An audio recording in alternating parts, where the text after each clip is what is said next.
Hello everyone and welcome to Cover 2 TV. I'm Steve Hort, this is Tom Jennings. We are Chris Page-ackless. I am sorry, but the two of us are going to go ahead with our Week 5 preview, and my word, there are some amazing games, potentially, hopefully, fingers crossed, to be had this week. As per usual, and as Chris always says when he introduces the show, we're going to focus on 4 games in particular and then go for our little spinning around the league where we'll touch on the rest of the games. Less games to get to this week. 4 teams are on bye, which is good for us. Chris is in the background waving his finger as he leaves the building, giving it the business, but we'll carry on without it. He's really making me laugh. We're going to carry on regardless. Jenno, the first game of the week, one of the biggest games on the calendar probably, arguably, in terms of viewership and stuff, is the Green Bay Packers at the Dallas Cowboys, the repeat of last year's divisional playoff round. Both teams going into in slightly different form. The Cowboys off the back of a loss to the Rams. The Packers hammered the Bears. Your initial thoughts going into this one, are we going to go the same as the divisional round game, with high scoring, or you just see something a bit different? I see the same kind of drama at the end. I'm not sure what the score's going to be, but I see the fourth quarter being a back and forth, who's going to win kind of quarter. I see that it's going to be that way. I don't necessarily think it's going to be touchdown to touchdown, but I think that fourth quarter is going to be really tense and both teams are going to be within touching distance. That's how I see this going. Yeah, it should be a tight game. Two pretty good teams. Dallas had success running the ball against the Packers last year. Hopefully, for my sake and stuff, Mike Daniels might be back for this game, hopefully, so that might help. But again, that's what Dallas's games, especially, again, as we record, Zeke is going to play. Obviously, there's a gazillion court and appeals, and I don't understand how all that works, but it looks like he's going to play as of now. Who knows? Answers on a postcard. Yeah, it looks like. He hasn't been as dominant as a runner, or the Cowboys haven't been as dominant on the ground this year. Can you see them getting back to business against the Packers? I see them. I mean, they look better against the Rams. I mean, Alfred Morris had a great run against the Rams, so that's something not to be counted out. I think what we're not seeing from Zeke is the explosive plays. I think there's less than just going through that secondary, like it's not there. So I don't think that's going to come back next week. I think he's going to have around 100 yards on the ground, but I don't think we're looking at like a 120, 150 range. Yeah, and the Packers are injured a lot. There's talk of Montgomery's got broken ribs. He's day-to-day. Devontae Adams took a nasty hit and he's probably going to be out. Jamal Williams is definitely out, so the Packers might have to go to Aaron Jones and stuff. But even with all that said, with Nelson, with Rodgers, with Cobb, looking like they're all going to play, Packers should have enough offense on what's been a hit and miss Dallas defense. Well, we just saw the Rams march up and down on them and barely even at the point.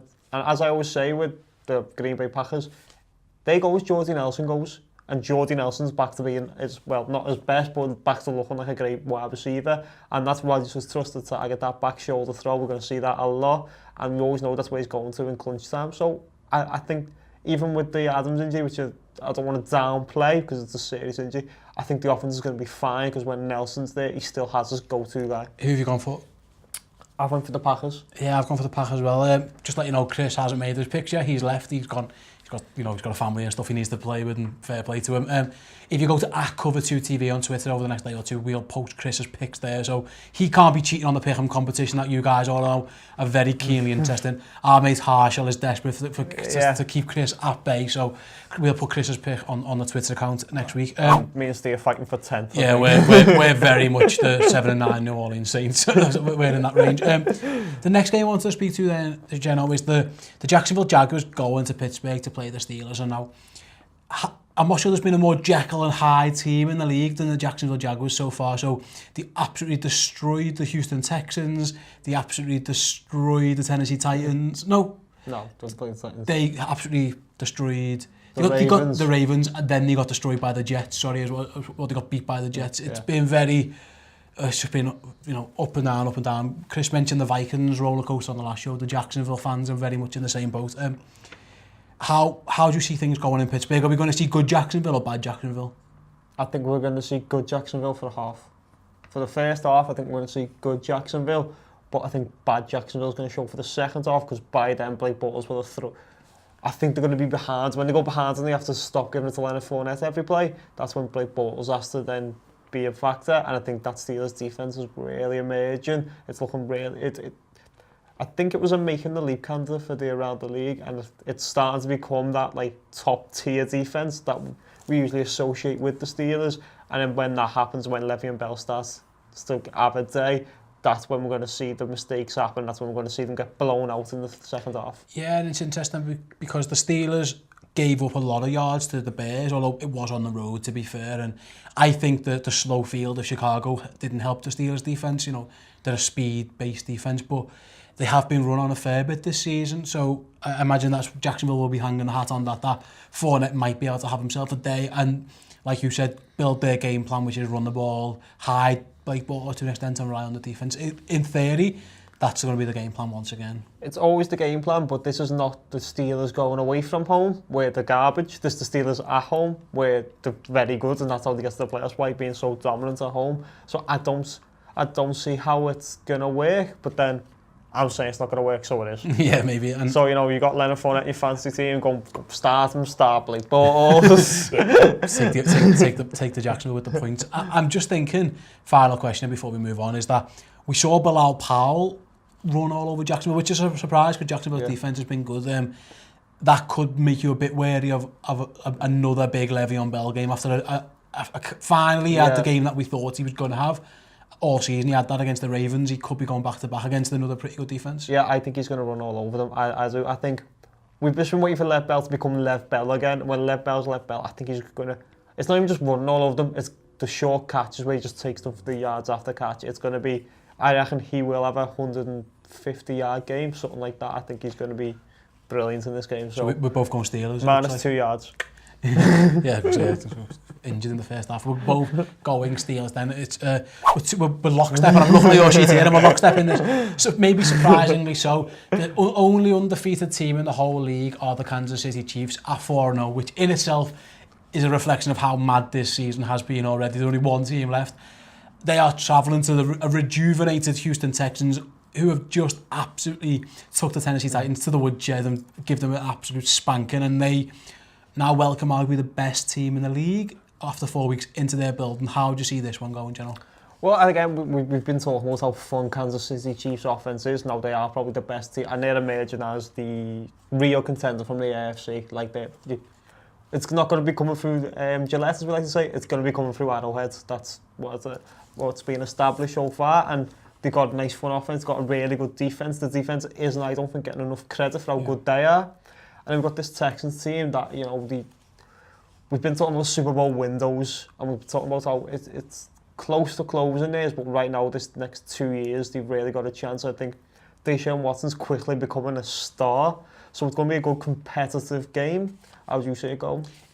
I've picked the Texans in this game. I think that it's one of the most underrated home field advantages in the league. Houston win all the time at home. They very, very rarely. I mean, they had the week one issue after, but again, that was a lot going on with the hurricane and stuff, and they did get absolutely, you know, smashed in their own building by Jacksonville, funny enough. But it's like, I see them. I've picked them to win this game, and I'm with you in that. As good as I think Hunt and Kelsey and stuff has been, I think the way to beat Houston is with a more vertical game. I think they've got a very, very good front seven and a pretty banged up average secondary, and I'm just not quite sure if the Chiefs offense will be able to exploit that. So well, I've picked the Texans for that reason. I've actually also picked the Texans, and again, it's the same reason. I mentioned this on our show we've done before, about run Tyreek Hill down the sideline and throw it to him and see what happens. But I don't see the Kansas City Chiefs doing that. And the other thing is, Kansas City Chiefs, what they've done to the Patriots and what they've done a lot to the Redskins is they only rushed 3 and dropped everyone else into coverage and went 5, beat our coverage, and it was very difficult to do. If you rush 3 against Deshaun Watson, you're just going to run for 15 yards and he's going to kill them. I think he's going to kill them on the ground, and that's going to be the difference in this game. I'm with you, and I saw Kirk Cousins have success with his legs against the Chiefs, and again, it was a different scheme. Obviously, they will scheme more for Deshaun Watson's legs, but I'm with you in that the Houston line isn't great, but I think you are going to have to rush 4, at least 4, and maybe spy Watson as with a linebacker or something. But I think it's going to be a big game. So I've gone Texans, and so have you. So we're going probably against the grain there. So was it the Dolphins who popped the champagne after every time there's a team go? No, when there's no undefeated teams. The 1973 Dolphins popped the champagne. We're predicting them to be having a nice glass of bubbly after this one. And finally, we've got the Seattle Seahawks going to the Los Angeles Rams. a game that before the season you wouldn't have earmarked as a potentially fantastic game, but now it's looking like there's playoff implications on this game already, this early into the season. Again, we're maybe being a bit preemptive on the Rams and stuff, but these two teams always play each other pretty hard. They have done over the years, they tend to split games and stuff. The Rams offense, again, which have been one of the most dynamic offenses in the league against one of the best defenses in the league. Who'd you pick and what have you gone for them for? I mean, I've went for the Rams, and this is usually my upset. Like every year, I go Rams at home against the Seahawks, get that win, and look at all the experts picking the Seahawks, and I'm like, yeah, that makes smart, and then I ignore everything else get wrong, which is constantly. But yeah, I think this is going to be a good game. I think we're really going to see it. I've went for the Rams in this game because I think they're going to have more sustained drives than what the Seahawks are. I think the Seahawks still rely a lot on scramble drills, on like just Russell Wilson getting hot for the drive. I think the sustained drives of the Rams are what's going to win this because I like the way their weapons. I believe that it's just going to be sustained drives. As I said, all 6 times. Yeah, I worry for the offensive line for Seattle and that Aaron Donald is probably going to eat them for their dinner. What they need to be careful, the Rams, they need to keep Russell Wilson in the pocket, so they need to play contain. If I was them, opposite to what we said before about Houston, funny enough, and the Chiefs, is that I wouldn't particularly mind rushing 3 and keep as long as someone is and playing contain against Wilson and let Aaron Donald just eat. And to be fair to the Seahawks, Britt is their best player. He's the centre. He's probably their best, not best player, but best offensive lineman.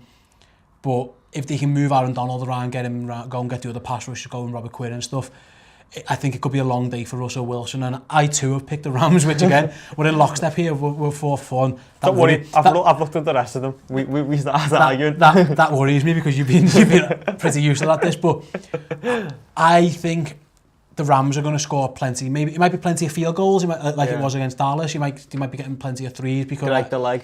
Lots of leg, drunk legs airline. But I'm with you until Seattle show me that the capability of winning an offense with a game plan is sustained and not just Russell Wilson madness and a bit of this and that.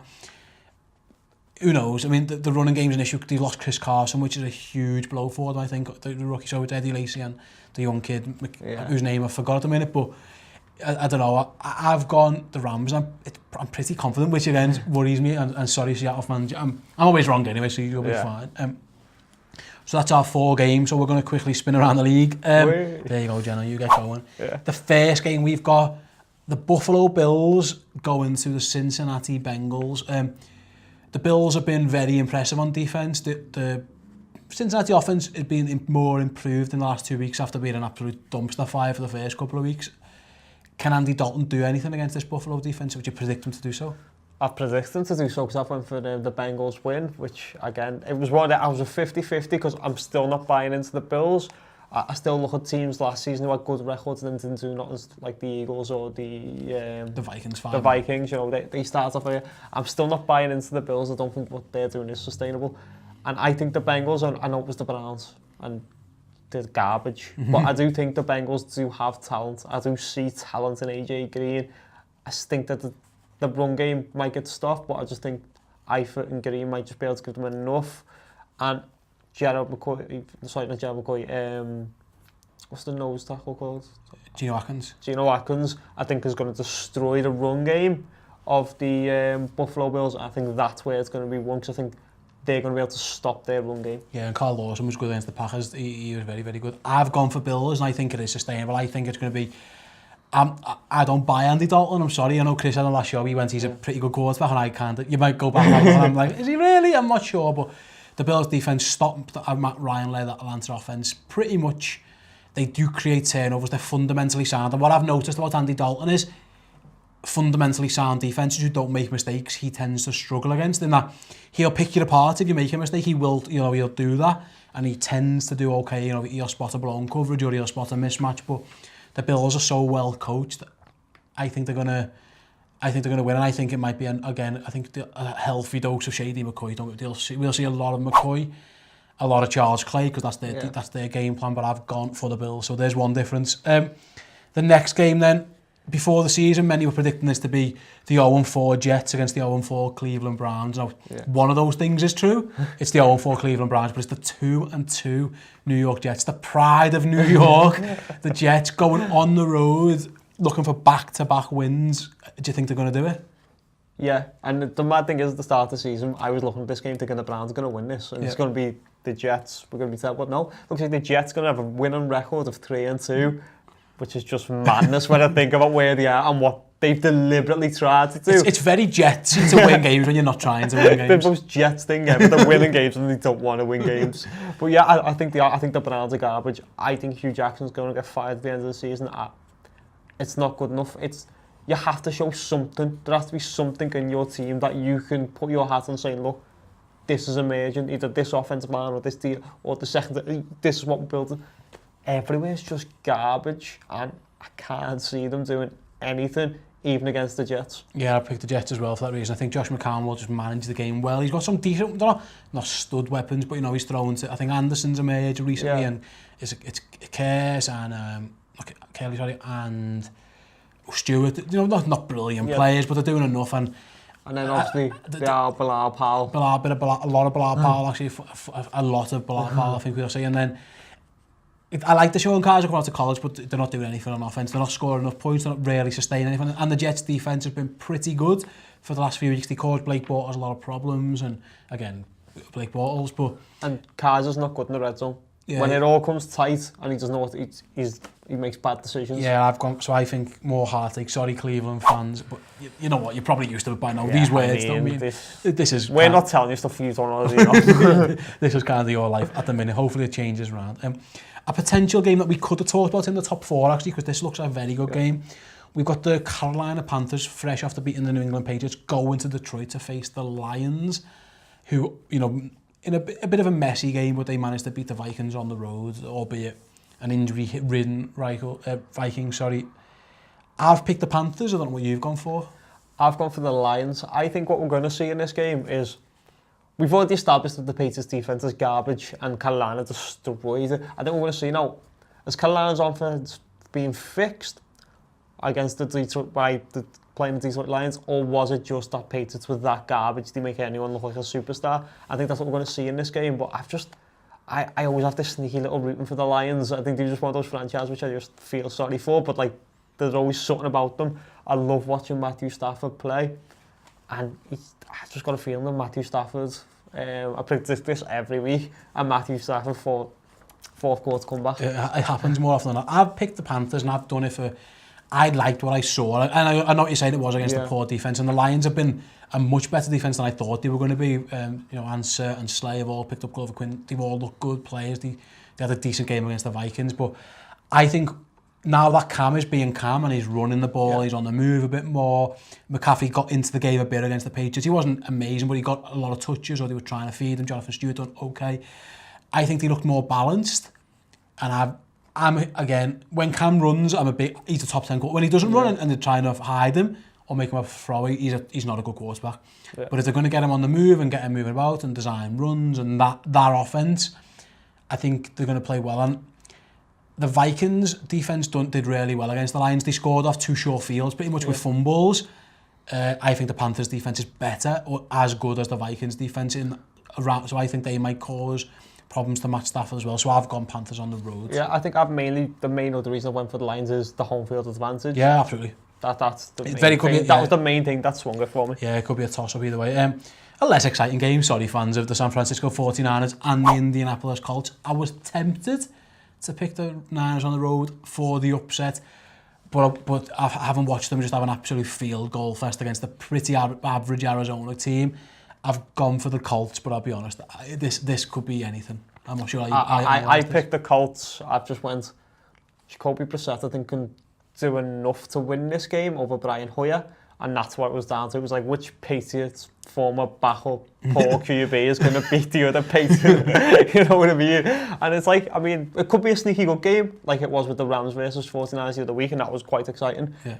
But I don't see it that way, and Frank Gore will probably run a couple of touchdowns in, to show that 49ers, he still exists and he's still better than they've got.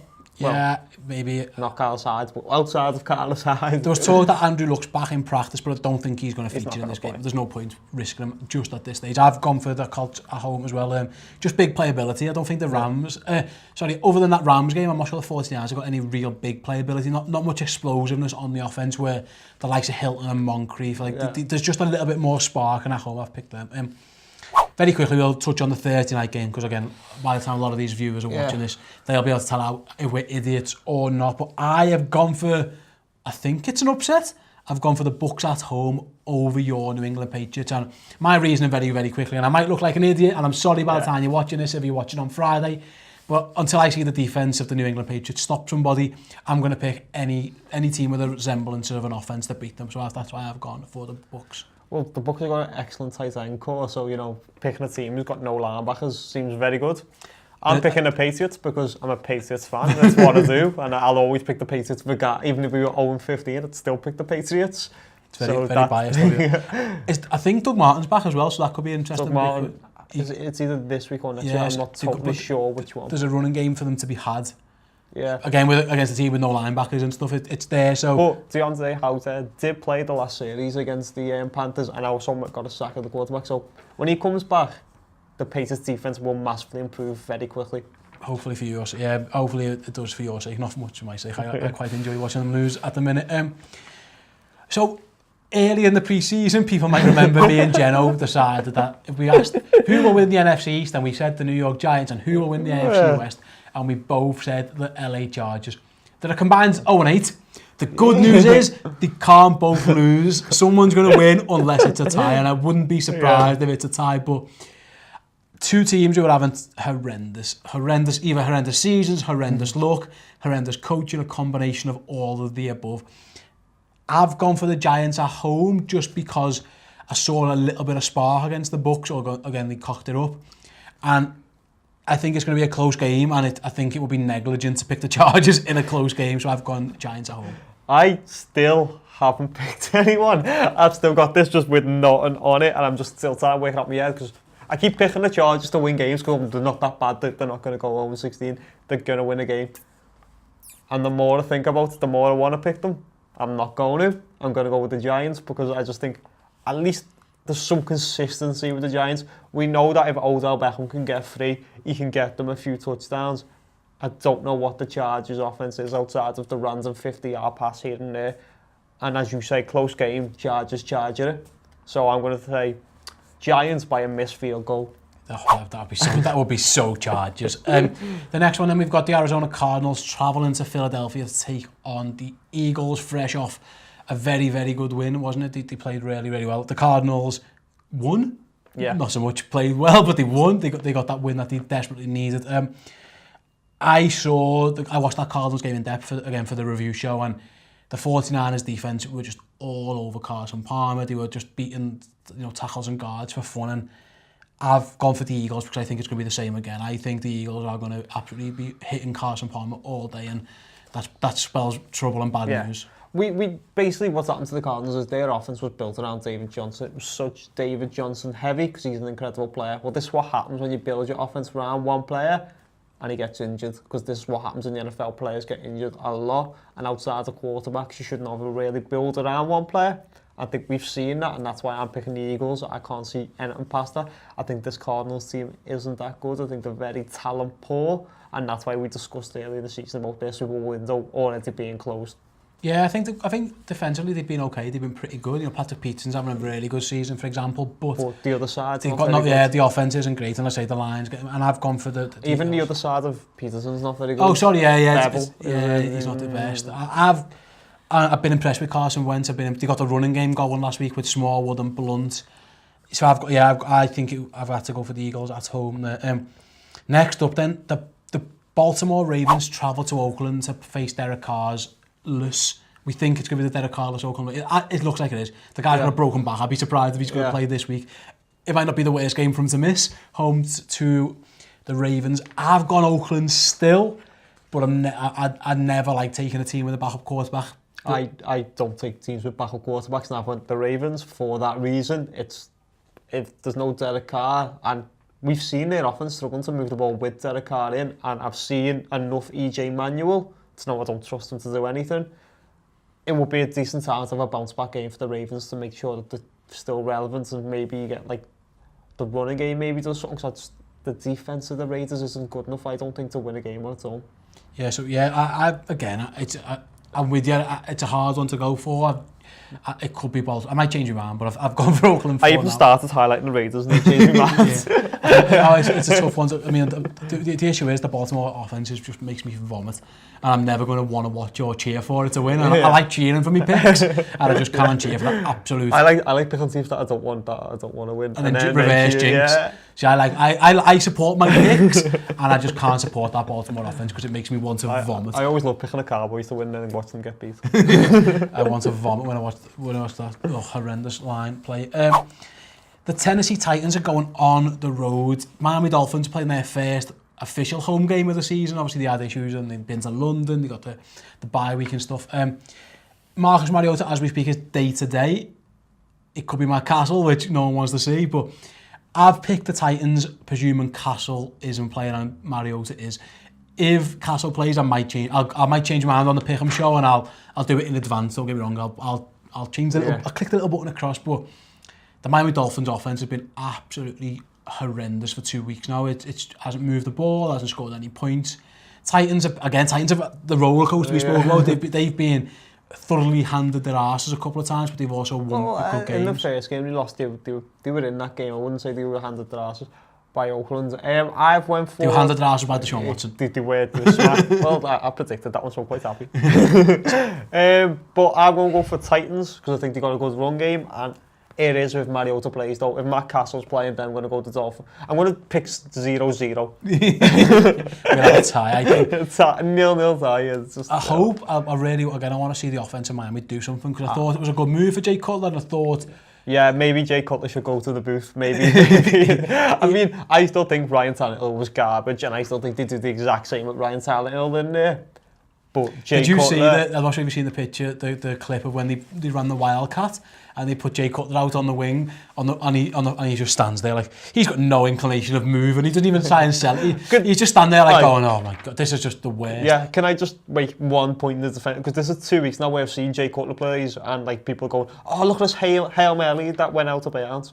Yeah, that was designed to go out of bounds. It was a run and throw it out of bounds. And then this one, the Wildcat, it was a run up the middle. There's no reason for Jay Cutler to actually do anything. It's a Wildcat run up the middle. And it's just one of those things where people just want to bully Jay Cutler, which is fine, it's funny. But like, it was clear. There was a similar thing happened with the Chiefs, and Alex Smith doesn't move. And the reason is because... You don't want to get him hit. What's the point? I like that. If you watch that, the cornerback just looks at. He starts pointing at Jay Cutler. He's not going to run. He's not moving and like runs away from him. It's like Joe would be the best player ever. If he's done, remember the Tom Brady one against the Eagles, where he looks like he's all confused, and then you see him slowly. He's still running. And like no one covers him for 40 yards. He still tackled him straight away. Yeah, Jay Cutler receiving passes. If he's done that, that would have been great. If Jay Cutler can receive a pass in this game, it might make it more interesting, especially if there's Matt Castle involved. Yeah. And then finally, the Monday night game, the Minnesota Vikings are travelling to Chicago to play the Bears. Danny Trevathan-less Bears right now as it stands. The Dalvin Cook-less Vikings. Again, Sam Bradford is day-to-day again. We don't know how he is. We're not sure on the injuries. But that's not the story. You're burying the lead of the story. I'm burying the lead. It's Mitch Trubisky time. I haven't forgot Mitch Trubisky. It's time. We're going to sit finally. But I watched Mike Glennon the other day and he fumbled off his knee. He sailing passes. He just did not play well. Oh, the way it bounced off his knee and he was so confused. He's too tall. He couldn't even see it. It's like a giraffe, isn't he? He's very, very poor at playing quarterback. That's what he is. We're going to see a bit of Mitch Trubisky time. And you know what, John Fox is trying to save his job. I understand where he's going with this. Am I stupid because I picked the Bears? I picked the Bears as well, so... We're both stupid if we are. Chris is so happy. Chris was fuming last week when we all picked the Vikings, and he should have been. He's so happy to know that we both picked the Bears. Why have you picked the Bears then? Dalvin Cook was the Vikings offense. I think even with Bradford, I'm on record, I don't think he's that great. I think he's good, but not special. I think Dalvin Cook and the weapons of Diggs and Thielen were really making them look better than what they were. I think Case Keenum, without Dalvin Cook to protect him, and he's just got to air it out to Thielen and Diggs. I don't see how that's going to go very well. And I just think Trubisky's going to be fun to watch. He's going to make a few more plays, and they're at home. I like... when the Bears have played well at home, they've played well. You know, they ran Atlanta very, very close and should have won. Obviously, they beat Pittsburgh. They're a very good home team, it looks like so far, and I'm with you in that. They don't need Trubisky to be amazing, they just need him to be mistake-free. And listen, he's a rookie, he could make mistakes, but the game plan's going to be simple for him. I think it's going to be lots of design stuff. We're going to see a lot of Cohen, a lot of Howard, because they haven't got no because there's no one catching frigging passes because they can't catch or get open. But maybe they'll start catching because they'll think, oh, at least this guy can throw it. I might be worth getting open for. And I agree. I think the Dalvin Cook thing is a huge blow. So, you know, the Bears at home on a long week. You know, they're going to have 10 days, 11. It's like a mini bye. It's 11 days, isn't it? Yeah. Thursday to the following Monday. The Vikings have just had a heartbreaking home defeat in the division. So I've gone Bears. So Chris, you're fine because the Vikings are probably going to win. So that is it for all our picks. Like I say, can we just have a prediction? How many do you think you'll end up getting right this week? Oh, 7.